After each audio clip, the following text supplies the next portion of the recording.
बातम्या। भिवंडीमध्ये धोकादायक 4 मजली इमारत कोसळली, ढिगाऱ्याखालून 10 मृतदेह बाहेर काढले। 12 तासांपासून एनडीआरएफ आणि आपत्कालीन पथकाकडून रेस्क्यू ऑपरेशन सुरू आहे। मालक आणि ठेकेदारावरती गुन्हा दाखल करण्याची प्रक्रिया सुरू आहे। भिवंडीमध्ये इमारत दुर्घटनेमध्ये दोषींवर फौजदारी कारवाई होणार। सूचना देऊनही लोक धोकादायक इमारती रिकामी करत नाहीत, हे दुर्दैव आहे। दोषींवर कठोर कारवाई होणार, मुख्यमंत्री फडणवीसांचे आदेश।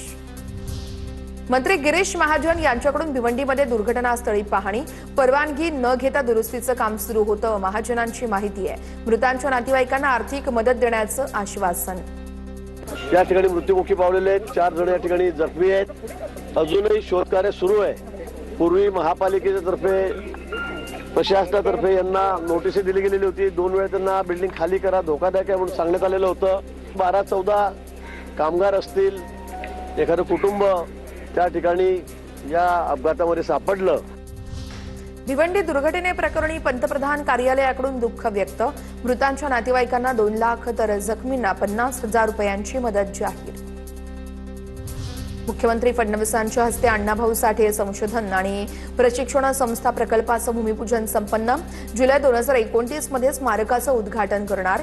वंचितांचा आवाज म्हणून अण्णाभाऊंनी मोलाचं कार्य केलं, फडणवीसांचं भाष्य।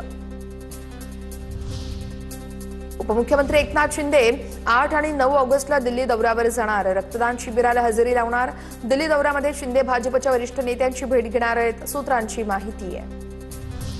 मनोज जरांगेंवरती आंदोलन करण्याची वेळ येणार नाहीये, मराठा आरक्षण उपसमितीचे अध्यक्ष राधाकृष्ण विखे पाटील यांची ग्वाही।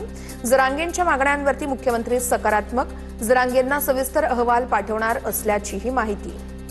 आरक्षण घालवलं त्याचं प्रशिक्षण मिळालेलं आणि म्हणून सरकार अतिशय सकारात्मक आहे। मला वाटतं की त्यांनी व्यक्त केलेली भावना बरोबर आहे, परंतु मी म्हटल्याप्रमाणे त्यांना तशा प्रकारची वेळ येणारच नाही याचा मला विश्वास।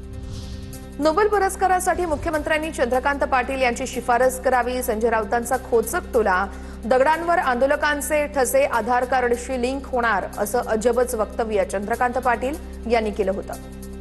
दगड जे तिथे आहेत त्या दगडाचे ठसे घेतले जातील आणि त्याच्यानंतर ते आधार कार्डला लिंक केलं जाईल। ह्या त्यांच्या शोधाबद्दल देवेंद्र फडणवीस यांनी नोबेल पुरस्कार समितीला एक शिफारस केली पाहिजे की चंद्रकांत पाटील यांना या वर्षीचं विज्ञान व संशोधन या क्षेत्रातला नोबेल पुरस्कार द्यायला हवा।